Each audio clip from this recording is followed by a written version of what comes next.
Hay una niña afuera. Escuché decir a mi colega mientras señalaba a una niña pálida que nos veía con ojos atentos.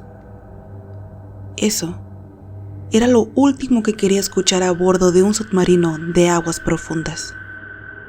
Bienvenidos a Susurros de la Noche, un espacio donde las palabras se tejen en la penumbra, donde las historias respiran en voz baja y donde ustedes, los que escuchan en la quietud, se convierten en parte de este misterio compartido. Gracias por acompañarnos una vez más, por prestar tus oídos a esta voz que solo la oscuridad conoce, por ser el silencio que da sentido a cada susurro.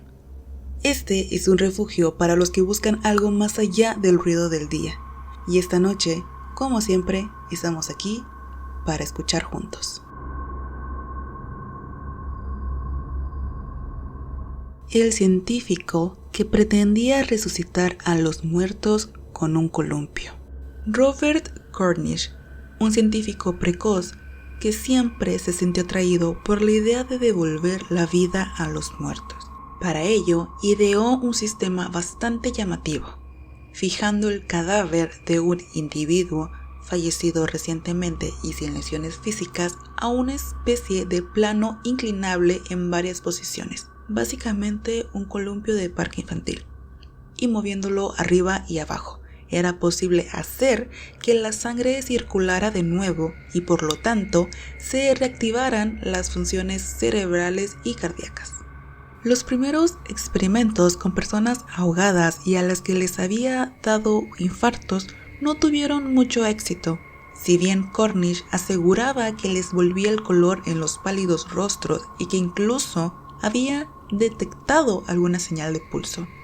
Mejoró el sistema y a perros que sacrificaba les inyectaba coagulantes y estimulantes justo antes de columpiarlos, con lo que sorprendentemente sí obtuvo resultados. Algunos canes resucitaron y llegaron a sobrevivir meses, aunque con severos daños cerebrales y ciegos.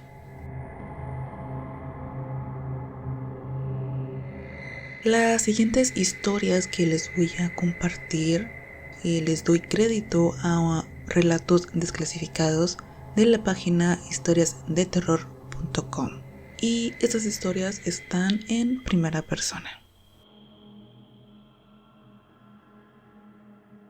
Hace frío en el más allá. Aquella tarde, mientras el sol se despedía lentamente en el horizonte, me encontraba luchando por mantener la concentración en el ensayo que debía entregar al día siguiente en la universidad. El tema era complejo y requería de un análisis profundo, pero mi mente no dejaba de divagar.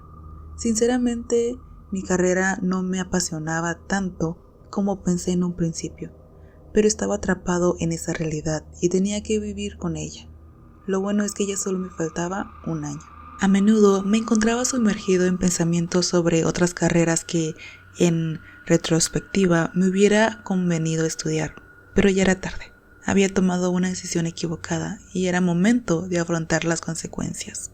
Las ciencias forenses merecen un gran respeto y mucho más que eso.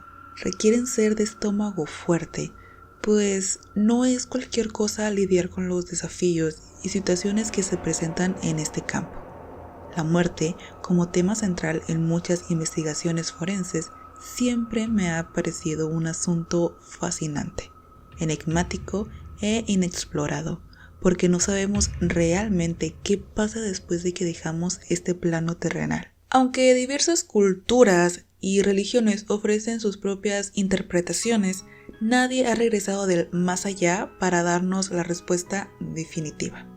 En momentos de introspección, a veces pensaba que la muerte sería como estar soñando. Un estado en el que, dependiendo de tu comportamiento en vida, podrías encontrarte atrapado en una pesadilla interminable o disfrutar de un sueño reparador y lleno de felicidad. En otras ocasiones, mi imaginación me llevaba a considerar la posibilidad de que la muerte fuera en realidad una puerta a otra dimensión, en la que todos los fallecidos estuvieran viviendo una nueva vida. quizás incluso con nuevos recuerdos y experiencias por descubrir. Lo cierto es que nadie sabe qué sucede después de la muerte, pero es inevitable que algún día todos nosotros lo descubriremos en primera persona. Y mientras esos pensamientos me asaltaban, me di cuenta de que quizás, a pesar de no ser la carrera de mis sueños, las ciencias forenses me brindaban una oportunidad única para explorar ese misterio eterno que nos envuelve a todos, la muerte. Y bueno, finalmente intenté concentrarme intensamente para escribir el ensayo que tenía pendiente. Mientras las horas pasaban, las sombras se alargaban lentamente hasta que, por fin, la oscuridad de la noche cayó sobre mi habitación. Fue entonces cuando logré poner el punto final a mi arduo trabajo. Mis ojos se sentían pesados, como si llevaran el peso de 1000 montañas, y mi mente estaba nublada por el agotamiento que me consumía.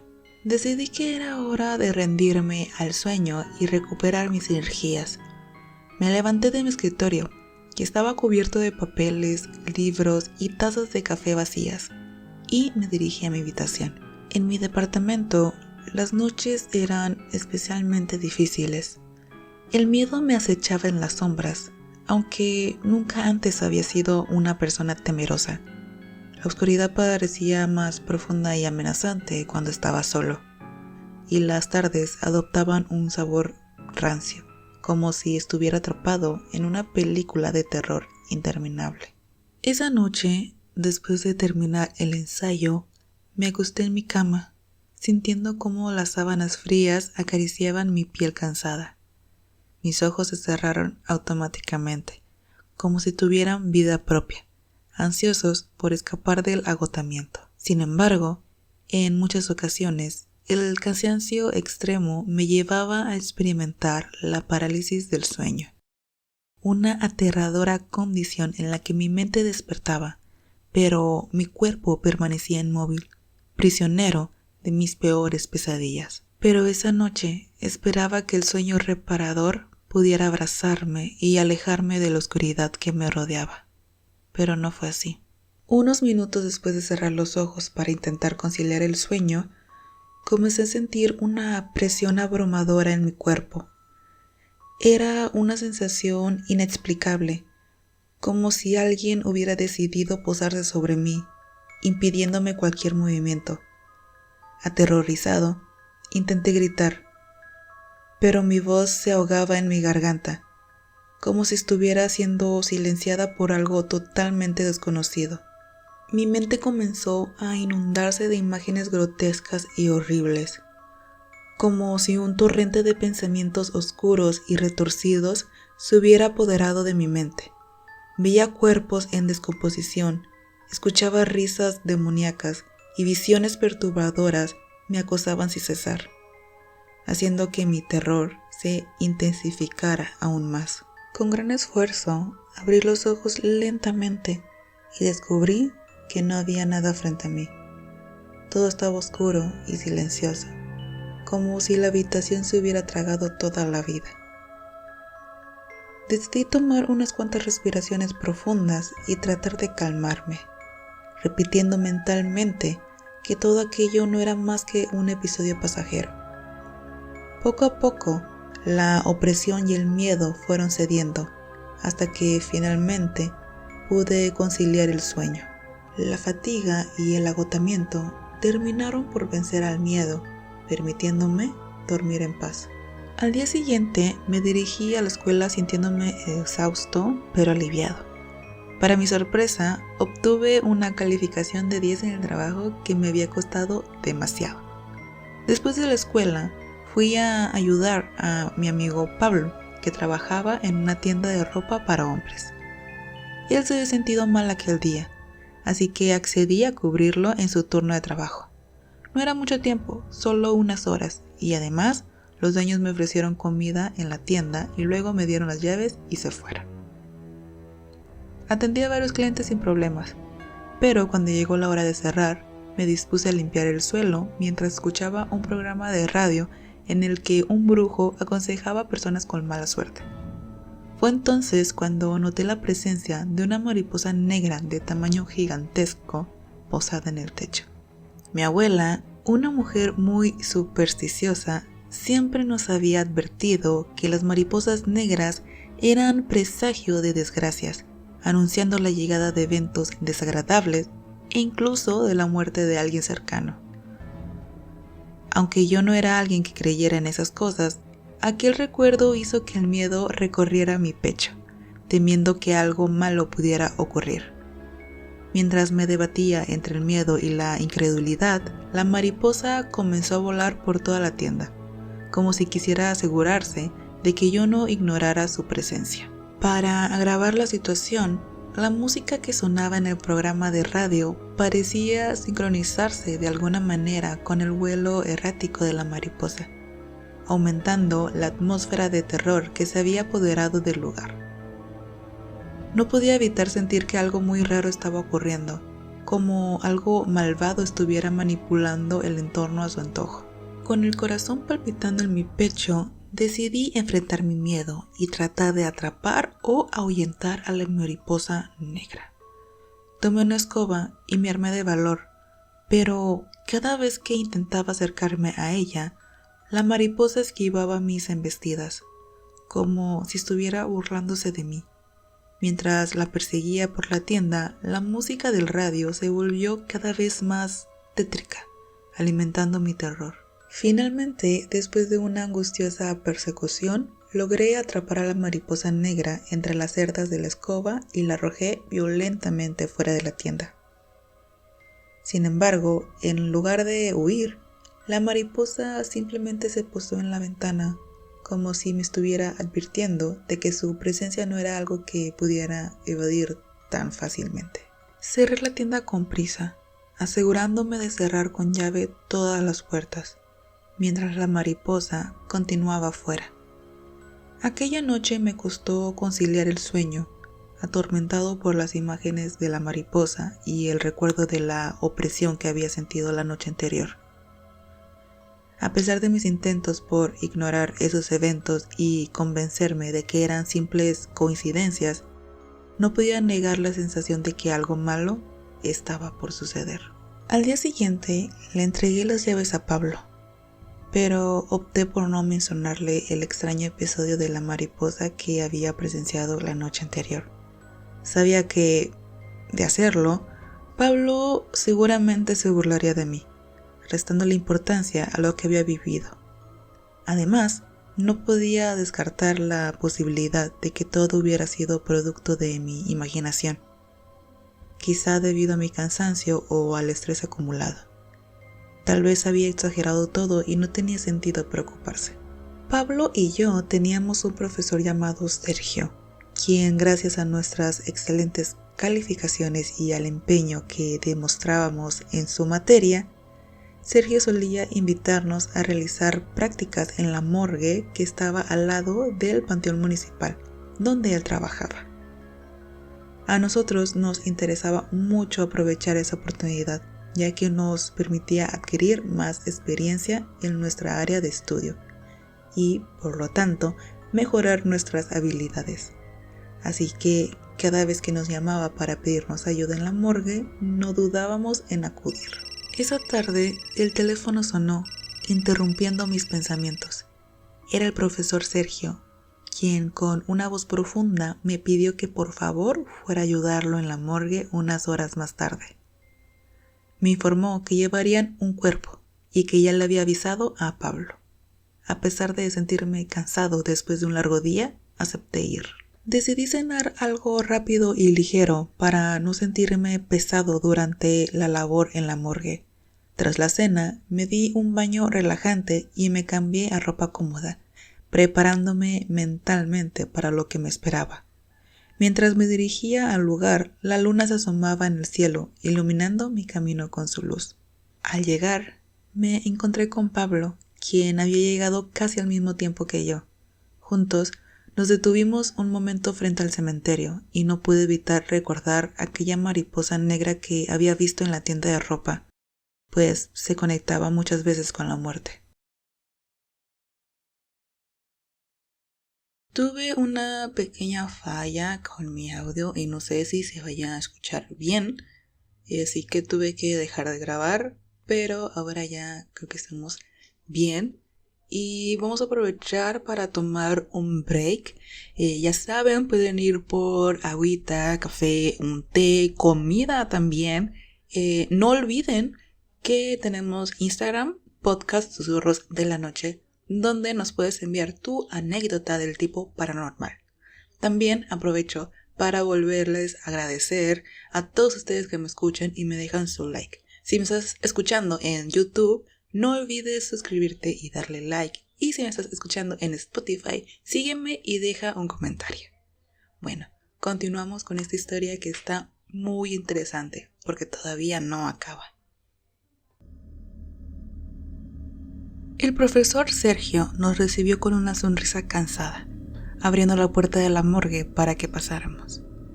Al cruzar el umbral nos invadió una atmósfera fría, como si la alegría y la esperanza hubieran sido desplazadas por la tristeza y la desesperanza. El olor penetrante a desinfectantes mezclado con el aroma sutil de la muerte nos hizo estremecer. Las paredes grises, desprovistas de vida y color, parecían absorber cualquier rastro de felicidad. La plancha de metal fría nos causaba escalofríos al pensar en su propósito. Mientras esperábamos la llegada del cuerpo, el profesor Sergio comenzó a contarnos que se trataba del cuerpo de un niño, quien había sido atropellado debido a un descuido de sus padres. Sus palabras resonaron en mi mente, pues era muy triste y desafortunado que un niño perdiera la vida. No me parecía justo, pero esperaba que lo que había después de la muerte fuera un sueño y que para los niños fuera uno muy feliz. Pablo, conmovido, preguntó al profe si era más complicado para él trabajar con casos de niños, ya que la muerte de alguien tan joven resulta especialmente desgarradora. El profesor, con una expresión de resignación, respondió que después de tantos años en su oficio, ya no le resultaba tan difícil lidiar con la muerte de los más pequeños, pero que, al fin y al cabo, seguía siendo humano y ver a un niño sin vida nunca era fácil de afrontar. En todas las ocasiones en las que el profesor nos había convocado para practicar en la morgue, nunca antes nos habíamos enfrentado a un caso de un niño. Aquella sería nuestra primera experiencia con la muerte en su versión más cruel y despiadada. El profesor Sergio, reconocido por su meticulosa preparación y siempre disponer de todo el material necesario, sorprendentemente llevaba consigo únicamente 2 pares de guantes en esta ocasión. Para optimizar el uso de los guantes, me asignó la tarea de realizar la apertura del cadáver para la autopsia, mientras que mi compañero Pablo se encargaría de coser al finalizar el procedimiento.